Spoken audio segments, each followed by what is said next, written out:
Hello, this is Max. I'm going to cover some hidden data within the Facebook ad platform or Facebook and Instagram or Meta, whatever you want to call it, that I think will help you to maximize your returns that maybe you're not looking at yet. I find a lot of the clients that come to us aren't yet looking at this information, and it can really help you make better decisions. So let's dig into this. My name is Max. I run a paid ads agency called Snowball Creations. That's the last you'll hear about me. But if you find this stuff useful, then please do hit the subscribe or like button. But let's dig into it. Let's make this quick. So the first one is the columns. So if you first come into Facebook, and this is a current client of ours, by the way, they're doing perfectly okay, but you might not know that if you're a client or someone just starting with Facebook ads, because maybe you've got this setup view, which gives you these columns, which are pretty useless. Like, who cares what the idea is? Who cares, about pretty much most of this information? Not me, not here. Then maybe you switch to performance, which does give you some information, so it gives you at least results and things. Like platforms like Google even hide that often,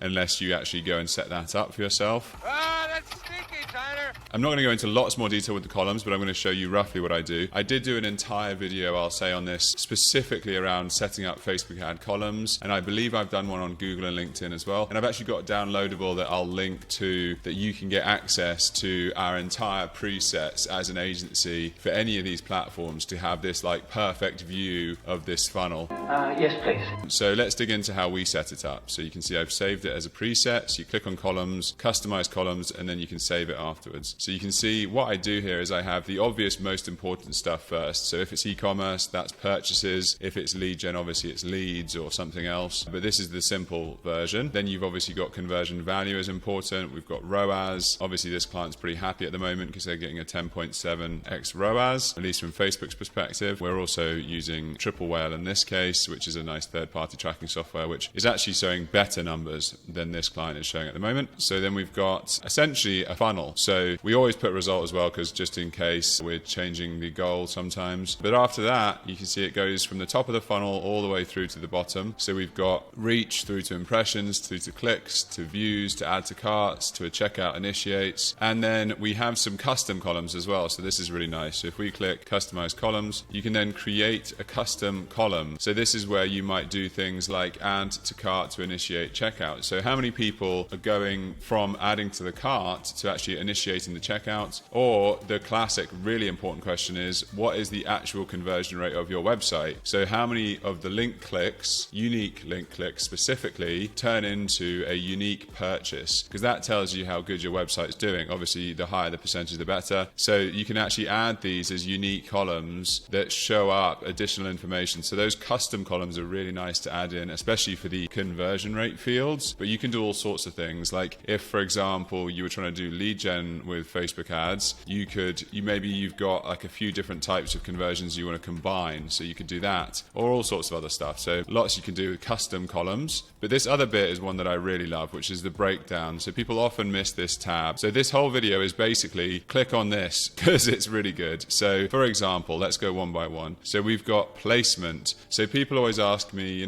but I thought Facebook ads was dead. I thought Instagram is the one, or I thought let's just do stories, or whatever you might think. Well, the reality is that it's quite complex and there's lots of options to play with. So if you click in placement, the answer is run some ads and then discover what actually is working. So in this very niche case, it's not a huge amount of budget spent yet, but you can see that the Facebook feed actually has got the most of their sales. There's a couple from the Instagram feed and there's one from stories in this campaign. Or in this, it's the Facebook feed again. This, it's the Facebook feed primarily. So this is not surprising to me personally with this particular client, because it's a very high-end luxury lighting and furniture brand. And so it makes sense that older demographics who are still on Facebook a lot will be coming in from that channel. So actually it's Facebook is the big important one for this particular company. Facebook does very well for lots of our clients still, so it's definitely not that kind of false truth, I think. I'm not dead yet. And then we could go for day. So this is interesting. So which days of the week? But either way, sometimes you can find something interesting in that. You can also go by age. So, you might start bigger, but over time you start to notice, like I said, people in the slightly older demographics, 45 to 54 or 55 to 64 in this one, because they're the people that can afford to spend like $3 or $4 grand for like one piece of furniture is what this company does. We already talked about placements. Let's go for country. So again, right now we're just targeting the UK, so there you go. Pretty straightforward with this one. But if you had the UK and the US, for example, you can just split up easily by that and judge the performance. Platforms. So again, if you're like, I think Facebook's the answer or Instagram's the answer, well, this can tell you and direct you. Facebook does do a pretty good job generally of just kind of going to where it works anyway. Like we have both of them open here, and clearly Facebook is working better for us. But there's not necessarily an argument to say we should just kill Instagram for that reason, because as you can see, sometimes you get a better ROAS actually, you can see here. So there's lots of arguments to say just keep both of them. But if, for example, you're producing content, you might want to be a little different in how you approach that content if you know it's Facebook that is converting for you over Instagram. Or if, for example, Instagram Stories is crushing it, you really need to make sure that the creatives you're producing fit Instagram Stories. That makes sense. And there is lots of others that you can play with. So, for example, if we go into here, you've got all of these other factors. So time by week, or we can go into action. So conversion device, that's a fun one. It makes it a bit awkward to read. Some of these are a bit buggy. So sometimes Facebook says that it'll tell you this, but it doesn't.